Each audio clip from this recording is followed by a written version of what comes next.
Hey everyone, we're going to talk today about some skin issues in Chapter 7. And the first thing that I'd like to say with dermatology is go out and find a good derm book that has lots of pictures and pearls to help take care of those skin conditions. It'll help you tremendously when you see things in practice. Unless you're in a dermatology practice or you see a lot of skin conditions, and this is something that you will find very valuable and helpful in everyday practice.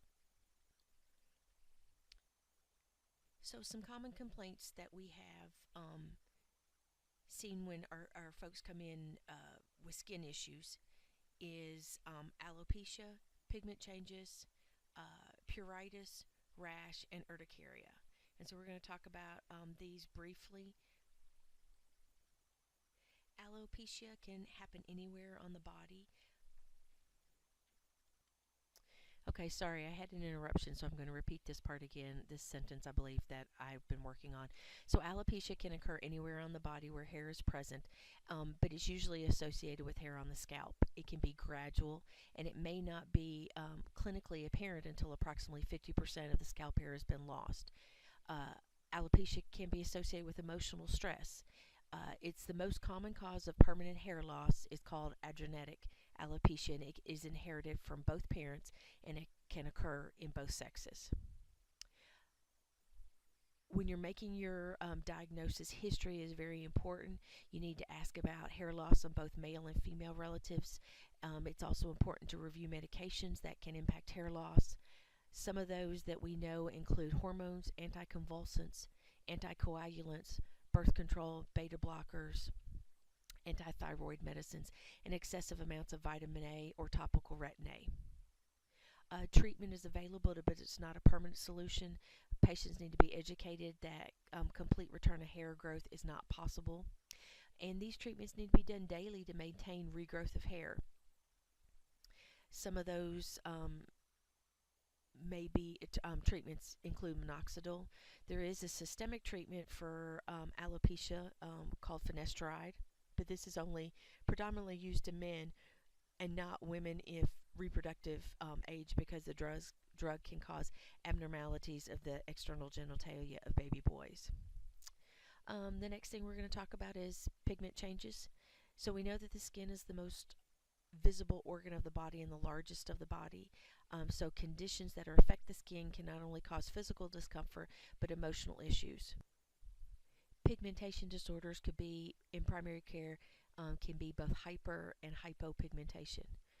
Remember that melanin is the skin pigment produced by the melanocyte cells that determine skin color. And pigmentation disorders can be clinical manifestations of different diseases that you may see in the endocrine, genetic, metabolic, or nutritional systems, or could be an indication of malignancy. Pigmentation disorders include normal variations in the color of the skin as a result of ethnic differences. One hypopigmentation issue is vitiligo, which is the total loss of skin color in an area of the body. And you see white macule patches, primarily in the face and the hands. On page 152 in the book, there is several different differential diagnoses to consider when evaluating your patient. Just as a reminder that you may see in practice is a physiological hyperpigmentation condition called chloasma, and it's known as the mask of pregnancy, and it's caused by increased levels of estrogen, progesterone, and melanocyte stimulating hormones found during pregnancy.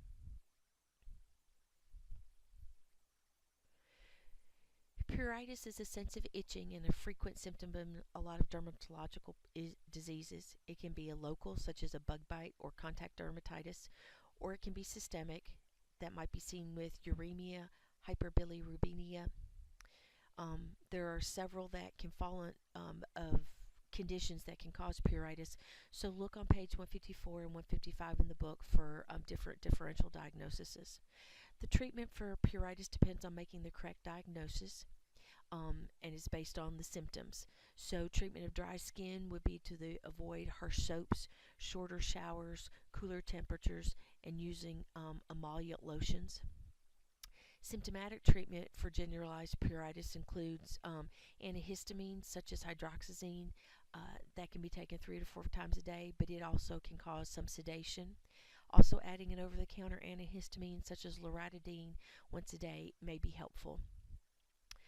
Prescription antihistamines do not cross the blood brain barrier and cause less sedation, and these can include cetirizine, fexofenadine, and desloratadine. Rashes refer to any pink or red color skin eruption, and the clinical manifestations of rashes can have multiple causes. They may be difficult to see in patients with darker skin, so as a practitioner, you may have to use other methods to learn more about the rash. It's always important to include a history of the rash, the type of lesions, whether they're flat, raised, rough, if there's a pattern distribution, if it's central versus extremities. Page 157 has some more on differential diagnoses, and treatment will be based on what the diagnosis is. Urticaria, also known as hives or wheals, affect 10 to 20% of the population. It's defined as a sudden generalized eruption of pale wheals or papules associated with severe itching. You can also have a condition called angioedema, which involves edema of the dermis and the subcutaneous tissue, and these are associated with life-threatening immunoglobulin response of IgE, which includes bronchospasms, laryngeal edema, and shock. And if you look on page 160, there's more for differential diagnoses. Treatment for this includes finding the cause and to stop the exposure to the sensitizing allergen. In angioedema, certain drugs should be avoided, such as aspirin, ACE inhibitors, and NSAIDs.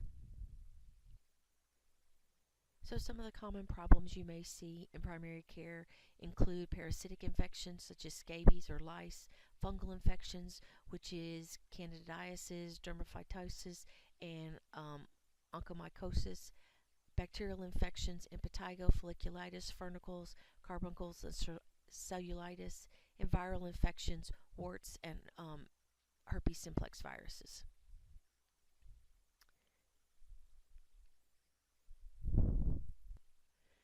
So, human scabies are a highly contagious condition that occurs mainly in children and young adults, health workers, and those that are institutionalized. It's characterized by intractable pruritus with minimal skin manifestations. Um, the scaby is very small, about a zero point 0.3 to zero point 0.5 millimeters long. Typically, the patient presents with intense itching that's more severe at nighttime. Um, Itching may be widespread, but it may be as limited as between the fingers, the wrists, the folds of the underarms, the umbilical area, or in the pelvic girdle area. Um, Itching is described as not responding to treatment. The earliest signs of scabies include a 1 to 2 millimeter red papule in areas that are most attractive to the mites. You may see excoriation from repeated itching. Um, you also may notice an intraepidermal burrow, and I have a picture of that further on. Treatment of scabies isn't just application of medicine or creams. It requires entire treatment of the household and environment that the person has been exposed to, including the bedding and towels. The majority of patients require only one treatment of a topical scabicide. Patients can have a hypersensitivity to the mites and their byproducts and may require the use of systemic corticosteroids to get relief from severe pruritus. You need to be aware of secondary bacterial infections if you're having extensive itching. If needed to use antibiotics, a cephalexin or a doxycycline for about 7 to 10 days will be satisfactory. And it's important to follow up with these patients in approximately 1 week to reassess on how they're doing.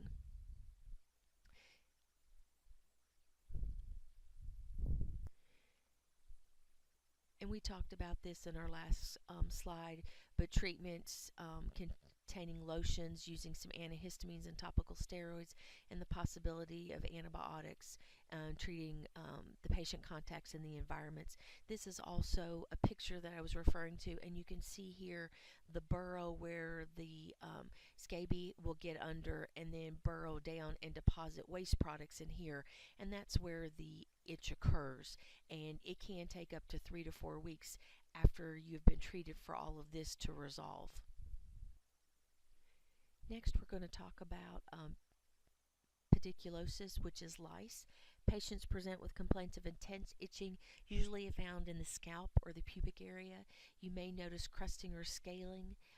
Nits are where the lice eggs lay on the shaft of the hair and present as a teardrop. And they typically deposit these eggs very close to the scalp.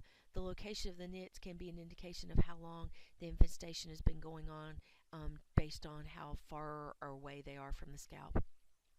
Treatment for lice involves both medication and environmental control factors, similar to what we talked about with scabies. Those in close proximity need to be evaluated for lice. And on page 168, Table 7.2 is a list of medications that are available for the treatment of lice, and follow-up with these patients is usually not required.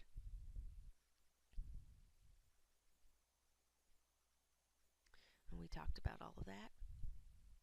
For our fungal infections, candidiasis. Some fungal infections include candidiasis, and we think of this as an oral thrush and being very superficial, but can be a very serious disease that can be fatal, especially in an immunocompromised host.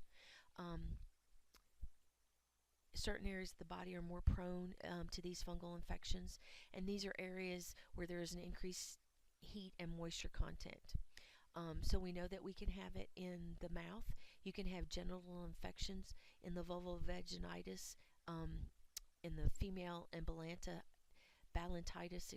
in the male along the penis.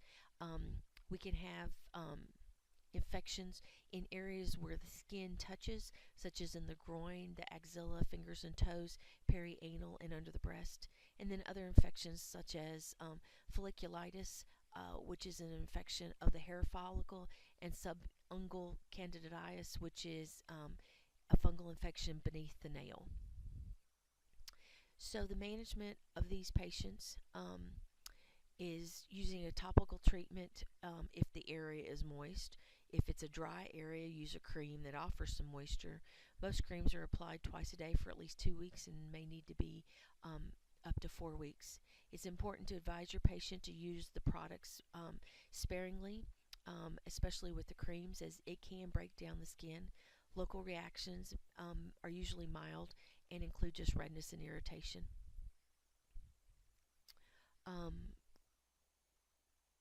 Oral formulations are things such as nystatin and Mislex troches, and that will help with that. It's important to avoid alcohol-based sprays if they are noting thrush in the mouth, as these can burn. The systemic treatment of cutaneous candidiasis is discouraged, as there is the potential for adverse reactions, and then you can have an increase in resistance. So treatment is based on where it's at and more of a local treatment. Follow-up for these patients should be in approximately 2 weeks to monitor for a responsive treatment. So the next section that we're going to talk about is tinea. These are fungal infections, and they're superficial infections that are caused primarily by 3 fungal species, and I'll butcher them, but they're in your book: trichophyton, epidermophyton, and microsporum. And so transmission occurs through direct contact with an infected person, or can be in animals, in those such as cats and dogs. Tinea can also be transmitted by contact with an asymptomatic carrier or through the soil. And so for tinea to grow, the right condition and right environment is needed, and this includes heat, moisture, and poor air circulation. So some host factors include age, broken skin, broken hair shafts, excessive moisture on the skin or the nails. And tinea is classified based on its location, and I'm going to show you some pictures on the next slide. and then there's a review in your book on page 174 and 175 for the different types of tinea. So we have the first is tinea capitis, which is ringworm on the scalp, tinea corporis, which is body ringworm, tinea curis, which is jockish, tinea pedis, athlete's foot, tinea manium, tinea of the hands, tinea versicolor, which is also pityriasis versicolor, also known as, and tinea unguum, which is onychomycosis, which is tinea underneath the nails. So let's look at a few pictures. As you can see, this is tinea on the scalp, and then we have tinea on the body. This is a jock itch, tinea in between the toes. And this is tinea manum, which is tinea on the hands. We have tinea versicolor, where you can see just those white patches. And then we have tinea of the nail. So those are just some pictures of different forms of tinea that you might see. So most tinea infections, except those of the scalp and the nails, respond to treatment very well in 2 to 4 weeks with a topical treatment such as an azole class drug. And these drugs commonly used for tinea infections can be found on page 177 through 179. We're not going to go into the specifics of each of those because it's based on each each classification. Treatment may also include some topical corticosteroids and antibiotics if there's complicating cellulitis. The patient should be seen in follow-up approximately 2 weeks after therapy is started. If the case is resistant, the provider may need to take a culture so the diagnosis can be further reevaluated. Some tinea infections have a higher recurrence rate than others, and these include tinea versicolor and tinea pedis. Another common bacterial infection that is seen in practice, we've been talking about fungal, now let's talk about bacterial, is impetigo. And impetigo is highly contagious, and it's a superficial skin infection that is often seen in infants and children. It spreads easily through direct contact among family members from one child to another in a classroom setting. In adults that have impetigo, the infection is not as contagious as it is in infants and children. So we know that it's a staphylococci infection found in early stages in the lesions, and its later lesions have been found to have streptococci. Signs and symptoms can include itching and then a shallow erosion with a honey moist colored crust, and you can see this on this little one's nose and lips and chin.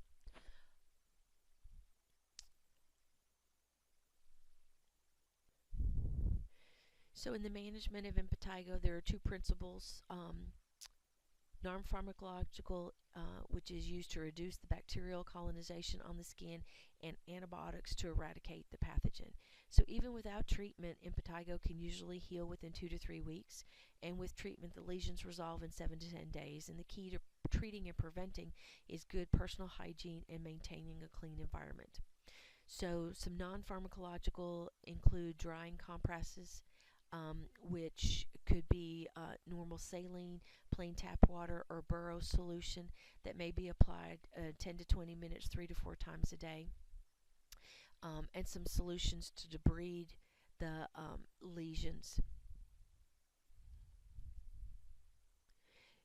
Using Bactroban on these lesions is often beneficial. Washing also with a chlorhexidine such as Hibiclens is necessary for the bactericidal properties. If antibiotics should be used, they need to cover both Staph aureus and Streptococcus pyogenes. Penicillin is the drug of choice, but since there's so much increasing drug resistance, beta-lactamase antibiotics are being used. If treating children, drug of choice is cephalexin. If MRSA is suspected, then clindamycin, Bactrim, or vancomycin are used. Another bacterial infection is cellulitis, and some common risk factors include diabetes, HIV, AIDS, chronic steroid use, uh, chemotherapy, drug or alcohol use, and peripheral vascular disease. And you can see here on this extremity that we have this redness and then pink, and how it's traveling up the leg. Um, this infection involves both the dermis and the subcutaneous tissue, and is most often caused by a group A beta hemolytic streptococcus or a Staphylococcus aureus, a gram-positive bacteria. As we talked about, you can have a tender, warm, reddened area. It progressively increases in size. You may have some tender or enlarged lymph nodes in the area. Usually edema, if it's involved in a limb. In later stages, you can have some fever and tachycardia. The treatment of cellulitis is based on several factors. And so these include the severity of the infection, the site, any underlying diseases, and the virulence of the pathogen. Although strep and staph cause the majority of skin infections, it's important to establish the specific etiology of the infection if there's any purulent discharge or an open wound. So do a culture, do a gram stain. For uncomplicated cellulitis that's not associated with human or animal bites,